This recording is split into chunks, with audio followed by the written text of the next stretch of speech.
Et c'est à Muret que nous allons tout de suite en Haute-Garonne avec notre auditrice qui s'appelle comment, bonjour? Bonjour, je me prénomme Marie. Eh bien Marie, bienvenue sur votre radio avec Lorraine qui est avec nous également. Bonjour Marie. Écoutez, bien merci à vous. Bonjour Lorraine, je suis ravie de vous avoir en ligne. Mais écoutez, nous aussi on est ravis Marie. On vous écoute pour votre question. Voilà, donc moi c'est une question d'ordre sentimental, Lorraine. Est-ce que vous ressentez une jolie histoire avec un monsieur dont je pense, s'il vous plaît? D'accord. Alors, il y a plusieurs choses qui me ressortent. Concernant ce monsieur, c'est un homme qui est plutôt actif, qui a beaucoup d'activités. C'est lui qui a beaucoup d'activités, qui est toujours un peu par monts et par vaux, ou il a toujours des... Oui, enfin, il est à la retraite, ce monsieur, mais c'est vrai, vous le ressentez actif et c'est bien ça, je pense. Ouais, je ressens quelqu'un de très actif, donc qui n'a pas dû laisser toutes ses activités ou qui n'est pas à la retraite depuis longtemps ou qui, à côté, fait quand même beaucoup de choses. Parce que je ressens quand même quelqu'un d'actif qui... Oui, pourquoi pas, mais quelqu'un vraiment actif dans le mouvement de la vie. Et visiblement, quelqu'un d'assez intelligent, d'assez érudit, qui s'intéresse à beaucoup de choses.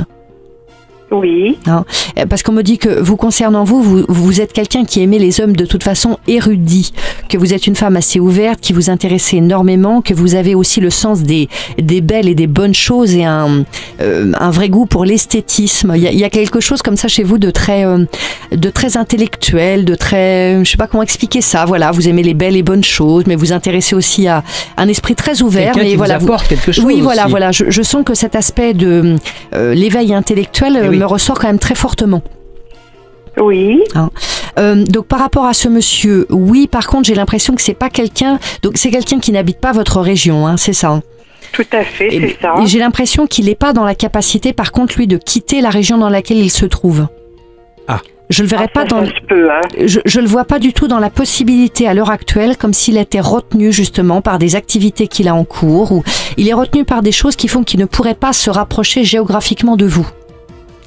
Mais ça, c'est pas grave, hein, Lorraine, ça me cause pas un souci, moi, personnellement. Voilà, mais c'est quand même à savoir. Alors après, sur la personne en elle-même, j'ai pas de difficulté, si ce n'est le fait que j'ai l'impression que ça va être une relation qui sera quand même beaucoup épistolaire. Vous communiquez déjà ou par mail ou par lettre, où il y a déjà ce type de contact-là un petit peu?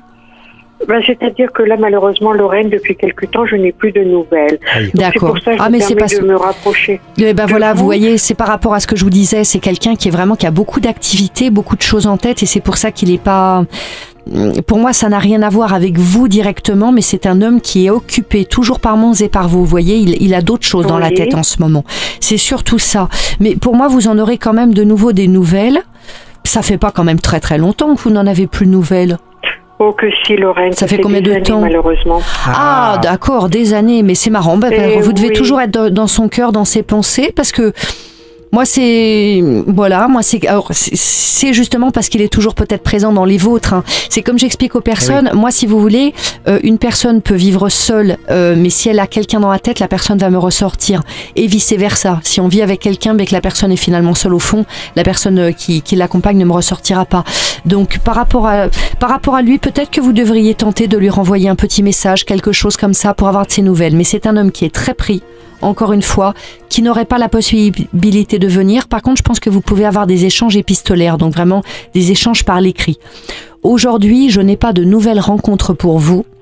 C'est dommage parce que par rapport à cet homme, Joël, vraiment, il avait beaucoup de points positifs pour que ça fonctionne bien entre vous. Merci à vous, Marie, à Muret, en Haute-Garonne. Vous aussi, vous continuez, vous faites comme Marie, vous vous inscrivez, lundivoyance.fr.